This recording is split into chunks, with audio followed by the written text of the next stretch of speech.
जय गुरुदेव। बच्चों, आज मैं आपको कहानी सुना रही हूँ दया शीर्षक पर। तो आइए सुनते हैं। एक बालक कहीं से लौट रहा था। संध्या हो चुकी थी और मार्ग जंगल से होकर था। बालक खेलता कूदता आ रहा था।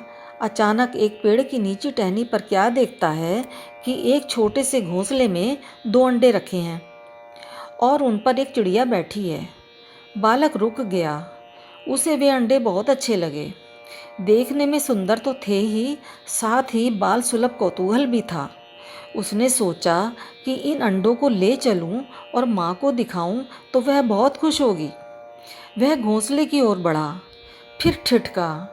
चिड़िया फुर्र से उड़ गई।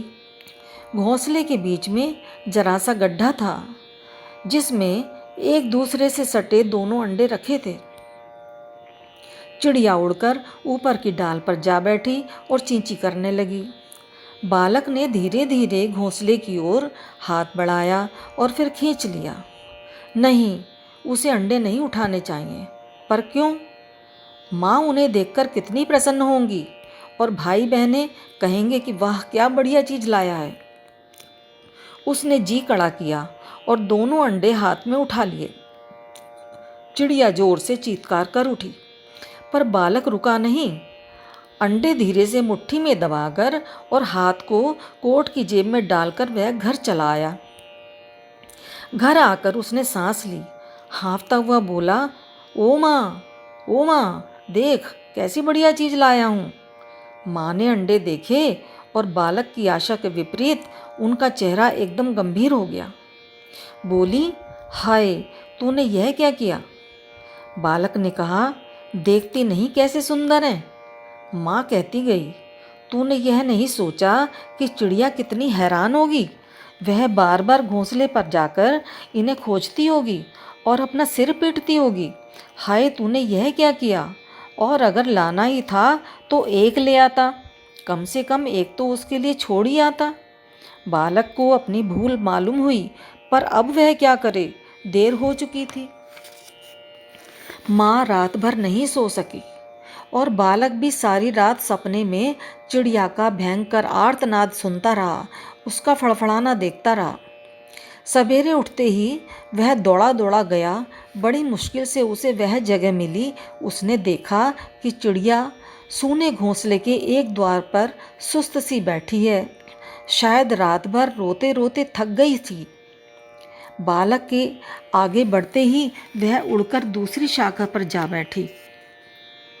बालक ने दोनों अंडे घोंसले में रख दिए और आड़ में खड़े होकर देखने लगा कि आगे क्या होता है। चिड़िया आई, घोंसले पर बैठ गई। उसने तिरछी गर्दन करके अंडों को घूरा। बालक को हर्ष हुआ, लेकिन उसने देखा कि चिड़िया की आंखों में वह दुलार नहीं है जो पहले था। वह चुपचाप घोंसले के किनारे पर टिकी रही, पर अंडों पर नहीं बैठी। बालक देर तक खड़ा खड़ा इस हृदय स्पर्शी दृश्य को देखता रहा। उसके जी में आता था कि वह उस वेदना से विह्वल चिड़िया को पकड़ ले और कहे कि मेरे अपराध को क्षमा कर दे और अपने अंडों को स्वीकार कर ले।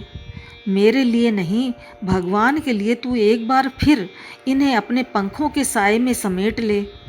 पर चिड़िया की खोई ममता फिर नहीं लौटी। निराश बालक घर की ओर चला तो उसका हृदय बहुत भारी था। जीव दया का यह ऐसा पाठ था कि वह बालक के हृदय पटल पर गहरा अंकित हो गया और जब तक जिया प्राणी मात्र के प्रति सदा दयावान रहा। पाठक इस बालक को जानते हैं। वह थे दीन बंधु एंड्रयूज, भारत के अनन्य मित्र और हितैषी।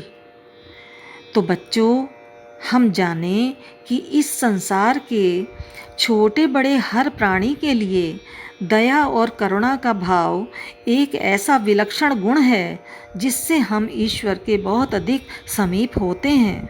बहुत बहुत प्यार बच्चों। जय गुरुदेव।